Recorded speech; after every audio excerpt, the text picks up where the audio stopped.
ते आपले नाहीये त्यांना आणून त्या ठिकाणी जे आपले होते त्यांना बाजूला केलं. तो म्हणे तुमच्या मुलासाठी, माझ्या मुलासाठी मी कधी मागितलं नाही. मी त्या गायकवाडसाठी मागितलं होतं, बाळासाहेब गायकवाडसाठी मागितलं होतं.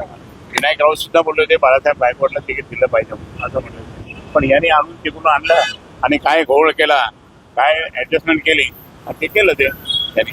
आणि म्हणून हे तिघही पडले. त्याच्या पहिले तर यांनी जे आणले त्या जिल्ह्यात एकही आमदार नाही आला. हे त्याचा पायगुण आहे. त्याच्यानंतर खासदार पण नाही आला. ही कुठली पद्धत आहे? अहो, पक्षाचं काम त्या ठिकाणी करून आपण लोकांच्या हातापाया पडून आपले उमेदवार निवडून आणले पाहिजे, ही भूमिका मांडली पाहिजे. पण लोक आजकाल त्याचे राहिले नाही. तर मग त्यांनी चंद्रकांत खैरे साहेबांचा आजार करतो.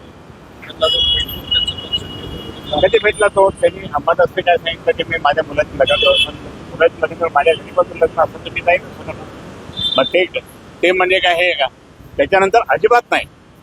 उद्धव साहेबांनी ज्यावेळेस आम्हा ठिकाणा बसवलं होतं, आमची सगळ्या संभाजीनगरची टीम आली होती, त्यावेळेस एका पदाधिकाऱ्यांनी म्हणजेच त्रिंबक भाऊ तुपेंनी सांगितलं या दोघांना एकत्र करा.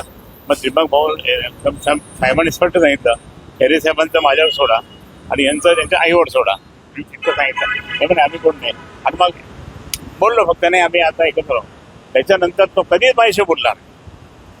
अंबादास दानवे हे माझे का मला म्हणजे माझा अपमान करतात माहित नाही. माझ्याबद्दल त्यांच्या मनात काय एकदम आहे. अहो, चंद्रकांत खैरेंनी मोठं केलं त्यांना. चंद्रकांत खैरेंनी साहेबांकडे घेऊन गेले. चंद्रकांत खैरेंनी मोठं केलं. आता मोठं केल्यानंतर परत त्या ठिकाणी जर असं बोलत असेल तर परमेश्वर त्यांना ढकलावं. तुम्ही हे सर्व सांगितलं, याची तक्रार तुम्ही वरिष्ठांकडे केलेली आहे. असं आहे यामध्ये की इकडे सगळे तुमच्याकडे अंबादास दानवे असं तुम्हाला उपेक्षित ठेवताय, दुर्लक्षित करताय, तुम्हाला त्रास देत आहेत. मग संजय शिरसाटांनी तुम्हाला ऑफर दिली आहे की चंद्रकांत खैरेंसाठी माझ्या पक्षाची दार उघडेल.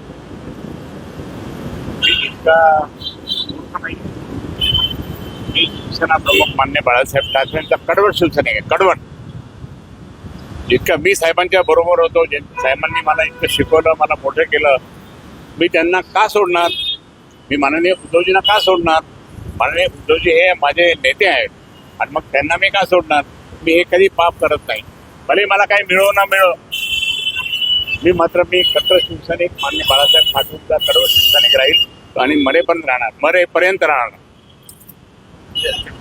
आमदार पत्नीच्या मृत्यूनंतर आता दोन्ही शिवसेना मुंबईमध्ये आमने सामने आलेले आहेत. कोण? दोन्ही शिवसेना, जे उद्धव ठाकरे यांची शिवसेना आणि एकनाथ शिंदे यांची शिवसेना आक्रमक झालेले दोन्ही कार्यकर्ते, ज्या कारवाई करण्यात आली त्या रुग्णालयावरती बोलून त्याच्याबद्दल साहेबांना माहित नाही. हा. Okay sir.